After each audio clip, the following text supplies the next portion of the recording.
Assalamualaikum. I'm Hafza Aliza Yaqub. Welcome to my YouTube channel Psychological Learning with Aliza Yaqub. Today we study on history of counseling psychology. हमने अपनी last video के अंदर study किया था कि counselling psychology क्या होती है, उसके मीनिंग, उसके गोल्स, उसकी स्ट्रेटजीज, अप्रोचेस क्या होती हैं। आज की वीडियो में हम स्टडी करेंगे काउंसलिंग साइकोलॉजी की हिस्ट्री क्या है, किसने काउंसलिंग साइकोलॉजी जो है वो इंट्रोड्यूस करवाई थी, और इसकी जो पास्ट हिस्ट्री आज हम उसे डिटेल में स्टडी करेंगे। Counseling psychology emerged as a distinctive applied specialty within the American Psychological Association (APA) during the 1940। Counselling psychology ये 1940 के अंदर जो APA के अकॉर्डिंग जो है ये इंट्रोड्यूस करवाई गई थी। Informal recognition as a speciality by the APA occurred in 1946, making a pivotal moment in its establishment as a recognized field of expertise। यानी कि APA के अकॉर्डिंग 1946 के अंदर जो है इसको एक एक्सपर्ट फील्ड यानी कि एक स्पेशल जो है इसे रिकॉग्निशन मिली थी और जो है ये एस्टैब्लिश हुई थी। अब इसमें सबसे पहले देख रहे थे कि काउंसलर का मीनिंग क्या है। समवन वो प्रोवाइड गाइडेंस और help people make their career path और self product. Either of this qualities related to the post of a counsellor, यानी कि गाइडेंस प्रोवाइड करता कैरियर पाथ के अंदर कि कौन सी जो है जो सोल्यूशन है, जो कैरियर है वो एक इंडिविजुअल के जो है वो बेनिफिशियल है, helpful है। Nevertheless, the correct definition of a counselor is the psychological word is something else. For a long time, people did not have any concrete definition of what a counselor is, what she does, they do, and so on. Why do people need to visit a counseling psychologist? क्यों लोगों को ज़रूरत होती है counselling psychologist के पास visit करने की? ये एक मिथ थी जो बहुत ज़्यादा लोगों को जो है काफ़ी अर्से तक नहीं थी पता। फिर बाद में ये इंट्रोड्यूस करवाया कि जिन इंडिविजुअल को मेंटली इश्यूज़ होते हैं, मेंटली इल होते हैं, वो इंडिविजुअल जो है वो अपने प्रॉब्लम्स का सोल्यूशन फाइंड आउट करने के लिए काउंसलर के पास जो है वो विजिट करते हैं। Meaning of counselling: to make a behaviour change, someone could engage in a harmful behaviour like getting back into a toxic relationship. यानी कि अगर एक इंडिविजुअल जो है वो दोबारा से टॉक्सिक रिलेशनशिप के अंदर चला गया है तो ऐसे बिहेवियर चेंज के लिए जो है वो काउंसलिंग प्रोवाइड की जाती है और काउंसलर जो है वो हेल्प करते हैं एक अपने क्लाइंट की। इसके अलावा जो अगर किसी कोई क्लाइंट है उसको स्ट्रेस का सामना करना पड़ रहा है, जैन जो है वो उसको स्ट्रेस से उसको निजात दिलाई जाएगी, उसको कोपिंग स्ट्रेटजीज बताई जाती हैं कि किस तरह वो जो स्ट्रेस है वो उसे ख़त्म कर सकता है या अपनी स्ट्रेस से बाहर निकल सकता है। 19वीं सदी के अंदर जो है ये काउंसलिंग के ऊपर जो है काउंसलिंग साइकोलॉजी की फील्ड के ऊपर वर्क होना शुरू हुआ था, जिसमें एक एंजाइटी, डिप्रेशन, स्ट्रेस, ये जो डिफरेंट साइकोलॉजिकल प्रॉब्लम्स है इनके लिए जो है ये मेंटल हेल्थ जो इश्यूज़ हैं इनके लिए इंडिविजुअल्स को जो क्लाइंट्स आते थे उनको काउंसलिंग प्रोवाइड की जाती थी। अब अगर हम गोल्स ऑफ काउंसलिंग देख लें तो उसमें क्या होता है कि जो काउंसलिंग के गोल्स होते हैं मेन वो यही होते हैं कि इंडिविजुअल को जो है वो डिसीजन लेने के अंदर जो है वो हेल्प आउट करना, उसकी कोपिंग स्ट्रेटजीज इंप्रूव करना, डिसीजन मेकिंग इंप्रूव करना। इसके अलावा उसके जो रिलेशनशिप है उसको इंप्रूव करना, उसको फ्रेंडली बनाना, रिलेशनशिप मेंटेन करने के अंदर एक जो क्लाइंट है उसकी हेल्प करना, डिसीजन मेकिंग को इम्प्रूव करना, बिहेवियर के अंदर चेंजिंग लेके आना, रिलेशनशिप को मेंटेन करना, और जो कोपिंग स्ट्रेटजीज है, कोपिंग जो स्किल है उनको एबिलिटी जो है उसको इन्हेंस करना, ये काउंसलिंग के गोल्स होते हैं। फ्रैंक पार्सन जो है ये father of counselling and guidance है। इन्होंने दो और पायनियर के साथ मिलकर जो है वो काउंसलिंग जो प्रोफेशन है उसके अंदर वर्क करना शुरू किया था।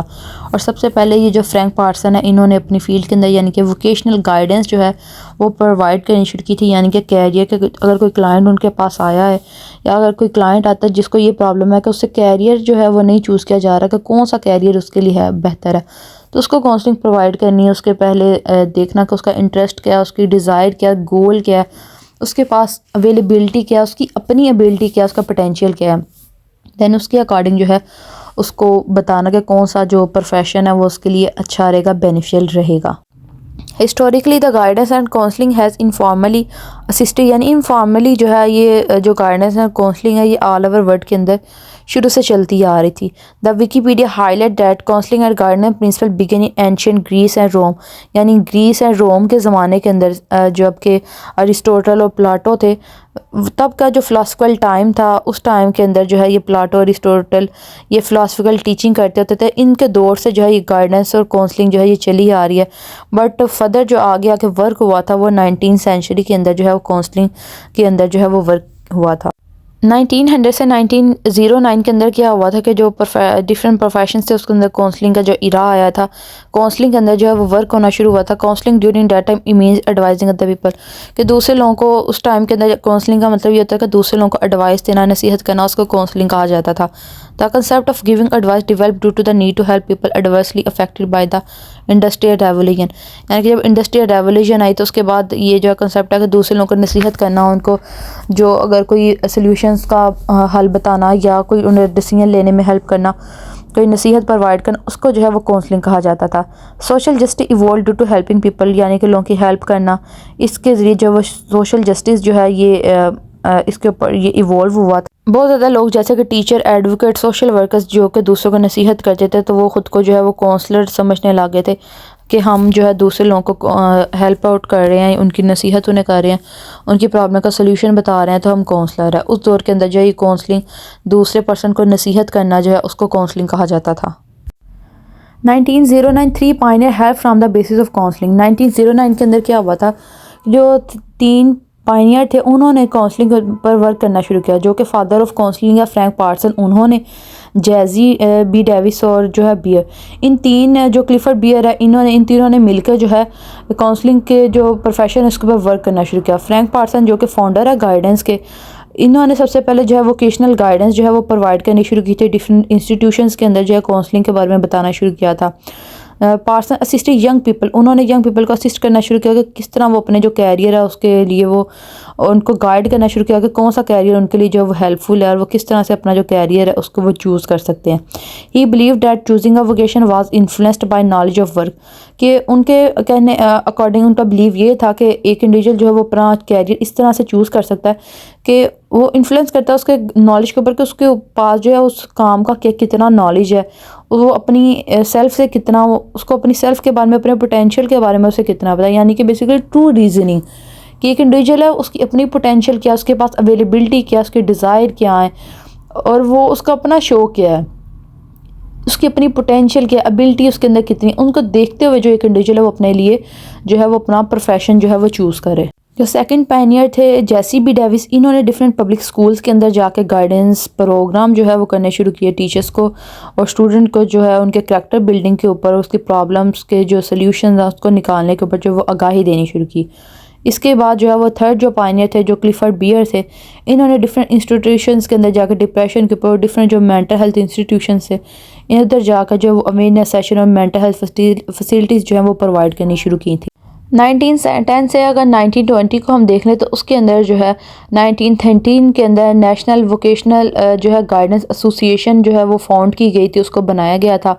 वर्ल्ड वार 1 के बाद जो डिफरेंट जो है सोल्जर्स हैं वो डिफरेंट ट्रॉमेटिक इवेंट से गुजरे थे, उनके ऊपर जो army alpha, army beta test apply किए गए थे, जिसके बाद उनकी जो इंटेलिजेंस है वो जो है वो मेजर की गई थी।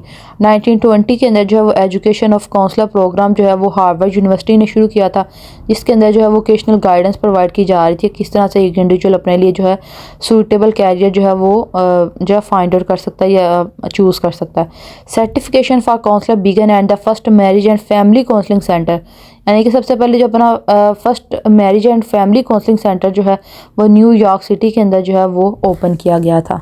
अब अगर हम 1930 से 1940 तक देखें तो उसके अंदर क्या था कि ज़्यादा फोकस किया जाने लग गया था कि काउंसलर सेंटर अप्रोच के ऊपर। जो काउंसलर है वो क्लाइंट की प्रॉब्लम सुनता था, उसके लिए जो है सॉल्यूशंस फाइंड आउट करता था। 1940 के अंदर जो है वो कारल रोजर ने एक जो है अप्रोच पेश की थी, नॉन डायरेक्टिव अप्रोच की, यानी कि जो एक इंडिविजुअल है उसको वो खुद रिस्पॉन्सिबल होता है अपनी ग्रोथ के हवाले से, उसको खुद चूज़ करना चाहिए कि क्या उसके लिए जो है वो बेनिफिशियल है, क्या उसके लिए हेल्प आउट, क्या चीज़ जो है उसके लिए जो है वो ज़्यादा अहमियत रखती है। After the war the US government funded counsellor training institute, जब वर्ल्ड वार 1 हुई थी उसके बाद जो गवर्नमेंट थी US की, उन्होंने जो है वो काउंसलिंग ट्रेनिंग इंस्टीट्यूट्स बनाए थे और उधर जो है वो डिफरेंट काउंसलर और काउंसलिंग साइकोलॉजिस्ट जो थे उन्होंने उधर काउंसलिंग प्रोवाइड करना शुरू की थी। अब अगर हम देखते हैं 1950 से 1970 तक, तो उसमें क्या हुआ था कि द 1950 आया था मोस्ट इम्पोर्टेंट डिकेड। ये सबसे ज़्यादा इम्पोर्टेंट डिकेड था कि जिसके अंदर काउंसलिंग साइकोलॉजी जो है वो डेवलप हुई थी एक न्यू प्रोफेशन के तौर के ऊपर। इसमें जो है वो APGA यानी कि American personal and guidance association बनी थी। इसके अलावा अमेरिकन स्कूल काउंसलर एसोसिएशन बनाई गई थी और जो डिवीजन 17 है उसके अंदर भी जो है वो काउंसलिंग जो है उसको इंट्रोड्यूस करवाया गया था। इसके अलावा जो है वो the passage of the national defence education act, ये एक एक्ट जो है ये भी जो है वो एजुकेशन के हवाले से बनाया गया था। 1950 से 1970 के अंदर जो है ये काउंसलिंग के हवाले से ये डिफरेंट जो है वो वर्क किया गया।